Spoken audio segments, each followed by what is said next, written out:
Magandang araw po sa inyong lahat. Mga kababayan ko, meron lang po akong konting tulong po sa inyo. Meron po akong pinadalang mga grocery packs. Meron din po akong pinadalang mga vitamins. Meron po akong pinadalang mga t-shirts. Pwede nyo pong magamit po ito. Meron po akong pinadalang mga bola. As chairman po ng Committee on Health, get into sports, stay away from drugs. At wag ho natin sayangin yung naumpisahan po ni dating Pangulong Rodrigo Duterte na labanan po ang illegal na droga at ang kriminalidad. Mga kababayan ko, meron ho tayong 159 na malasakit center. Ang malasakit center po, it's a one-stop shop. Batas na po ito na isinulong ko noon, pinirmahan po ni dating Pangulong Rodrigo Duterte. Nasa loob na po ng isang opisina ang apat na ahensya ng gobyerno, PhilHealth, DOH, DSWD at PCSO na handang tumulong po sa mga poor and indigent patients. Ang Malasakit Center po ay para po yan sa Pilipino. Lapitan nyo lang po ang Malasakit Center dyan po sa pinakamalapit na government hospital sa inyong lugar. Mga kababayan ko, meron din po akong isinulong. Ito pong mga super health center. It's a medium type of a polyclinic. Pwede po dyan yung birthing, panganganak, dental, laboratory, x-ray, at iba pang serbisyo medical. Lapitan nyo lang po ang super health center.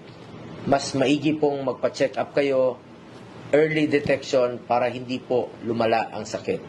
Magkakaroon po ng 307 na super health center sa year 2022 sa buong bansa at 322 na super health center sa year 2023 sa buong bansa. Yan po ang super health center, isang paraan na mailapit natin ang serbisyo medikal sa ating mga kababayan. Bilang chairman po ng Committee on Health sa Senado, isa po sa ating prioridad ay ang pagtatatag ng mga regional specialty centers nationwide at priority rin po ito ni Pangulong Bongbong Marcos. Halimbawa, heart center ilalagay na po sa mga DOH Regional Hospital para hindi na nila kailangan pang pumunta ng Maynila. Halimbawa, yung may sakit sa kidney, cancer, lungs, at ortho, maglalagay po ng mga specialty centers sa mga DOH Regional Hospital. Ako po ang sponsor at author nito sa Senado.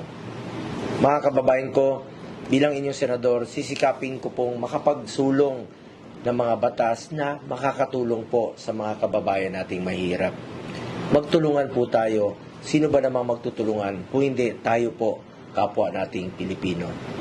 Magtulungan po tayo sa abot ng ating makakaya. Tulungan po natin ang mga kababayan nating mahihirap. Maraming salamat po sa mga frontliners, sa inyong sakripisyo sa panahon ng pandemya. Maraming salamat po sa mga pulis. Maraming salamat rin po sa mga sundalo. Maraming salamat rin po sa mga uniform personnel. At maraming salamat rin po sa mga national government agencies na tumulong po. Magtulungan lang po tayo. Sino ba namang magtutulungan kung hindi tayo lang po, mga kapwa nating Pilipino?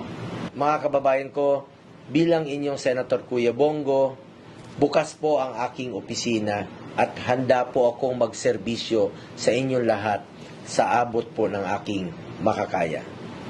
Mga kababayan ko, minsan lang po tayo dadaan sa mundong ito.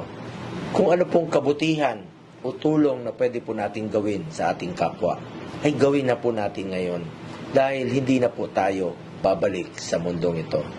Ako po ang inyong Senator Kuya Bongo, patuloy na magsiservisyo po sa inyong lahat dahil ako po ay naniniwala na ang serbisyo po sa tao, serbisyo po yan sa Diyos.